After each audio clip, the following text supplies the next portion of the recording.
پیارے دوستوں، السلام علیکم۔ میرا نام طارق نصیر ہے اور اس وقت آپ ملاحظہ فرما رہے ہیں میری تحریر کردہ نئی کتاب سکھر شہر کی تاریخ کا سرورق، اور اس وقت آپ کی خدمت میں میری اس نئی تحریر کردہ کتاب کی ویڈیو پیش کی جا رہی ہے۔ تو آئیے دوستو، اب ہم اپنی اس نئی ویڈیو کا آغاز کرتے ہیں۔ بسم اللہ الرحمن الرحیم۔ سکھر شہر کراچی اور حیدرآباد کے بعد صوبہ سندھ کا تیسرا سب سے بڑا شہر ہے۔ سکھر سندھی زبان کا لفظ ہے جس کے معنی آلہ کے ہیں۔ سکھر شہر کا قیام سندھ کے قدیم دور کے بدھ حکمران خاندان جن کا نام رائے خاندان تھا کہ دور حکومت کے دوران قیام عمل میں آیا تھا، جن کا دور حکومت 489 عیسوی سے لے کر 632 عیسوی کے دوران یعنی 144 سال تک جاری رہا تھا۔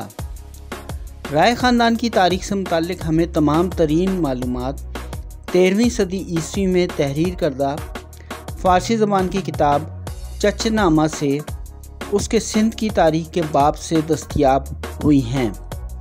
چچ نامہ کو فتح نامہ سندھ بھی کہا جاتا ہے۔ رائے خاندان کے چند ابتدائی بادشاہوں کے ناموں کی تفصیل درج ذیل ہے۔ نمبر 1 رائے دیوا جی، نمبر 2 رائے ساہیراز اول، نمبر 3 رائے سہاسی اول، نمبر 4 رائے ساہیراز دویم، نمبر 5 رائے سہاسی دویم۔ رائے سہاسی دویم کے دور حکومت کے دوران رائے خاندان کی سلطنت دیبل کی تجارتی بندرگاہ تک پھیل گئی تھی اور اس کی سلطنت 4 صوبوں پر محیط ہو گئی تھی۔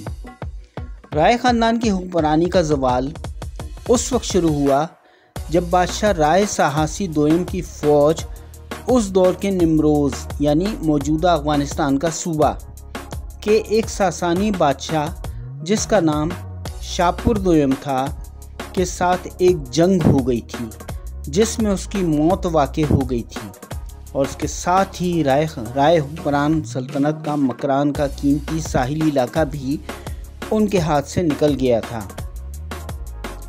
رائے سہاسی دویم کی موت کے بعد اس کے ایک وزیر جس کا نام ارور کا چچ تھا جو کہ ایک ہندو برہمن تھا، اس نے رائے سہاسی دویم کی بیوہ سوہان دیوی کے ساتھ ساز باز کر کے رائے حکمران سلطنت کا خاتمہ کر دیا تھا، اور پھر بادشاہ رائے سہاسی دویم کے اس سابق وزیر یعنی ارور کے اس چچ نے سندھ پر برہمن حکمران خاندان کی ایک نئی حکومت قائم کر دی تھی۔ 12ویں صدی عیسوی تک سکھر اور روہڑی شہر 30ویں صدی عیسوی میں قائم ہونے والے راؤ بھٹی راجپوت حکمران خاندان کے زیر تسلط ایک علاقہ رہا تھا۔ رائے حکمران خاندان کے خاتمے کے بعد سکھر شہر تقریباً 1000 سال سے زائد عرصے تک تقریباً بے آباد ہی رہا تھا۔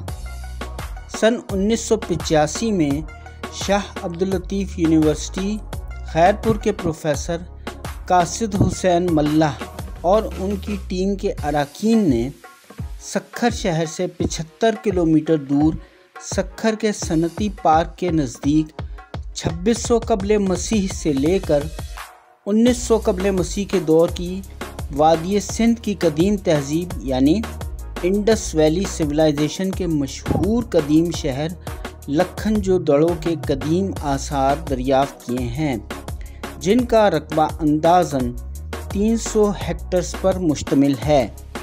سکھر شہر کی تعمیر کی ابتدا دریائے سندھ کے کنارے پر چونے کے پتھر کی پتھریلی چٹانوں کی بنیادوں کی چوٹی بنا کر کی گئی تھی۔ ان چھوٹے چونے کے پتھروں کو ایکوسین کہا جاتا ہے۔ سکھر شہر کسی زمانے میں کھجوروں کے درختوں اور باغات سے گھرا ہوا ایک شہر تھا، جنہیں 8ویں صدی عیسوی میں سندھ میں آنے والے عرب حملہ آوروں نے اگایا تھا۔ سن 1200 تک سکھر کا یہ گاؤں روہڑی سے براہ راست منسلک تھا اور وہ اس وقت بھی زرعی پیداوار کا ایک بہت بڑا تجارتی مرکز اور دریائے سندھ کی ایک کلیدی تجارتی بندرگاہ بھی تھا۔ سن 1607 میں میر معصوم شاہ بکھری کے مزار پر ایک 86 فٹ اونچا مینار بھی تعمیر کیا گیا تھا۔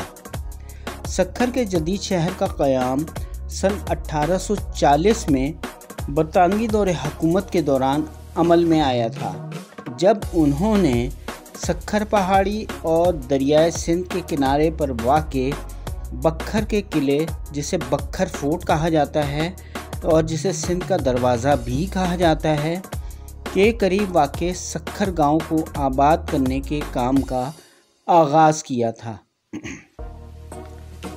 سن 1839 میں برطانوی حکومت نے پرانے سکھر کو، جو کہ ابتدائی طور پر ایک گاؤں کی شکل میں موجود تھا، اس میں وہاں پر ایک فوجی چھاؤنی کی تعمیر کے کام کا آغاز کیا تھا، جسے سن 1845 میں خالی کر دیا گیا تھا۔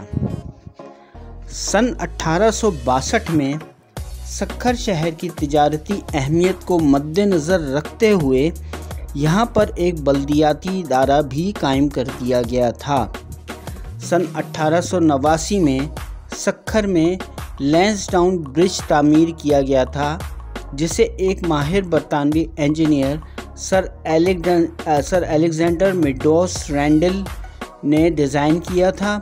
لینسڈاؤن برج پل کی تعمیر کے ذریعے سکھر کو روہڑی سے منسلک کر دیا گیا تھا اور اس پل کے ذریعے کراچی اور ملتان کے درمیان سفر کو آسان بنا دیا گیا تھا۔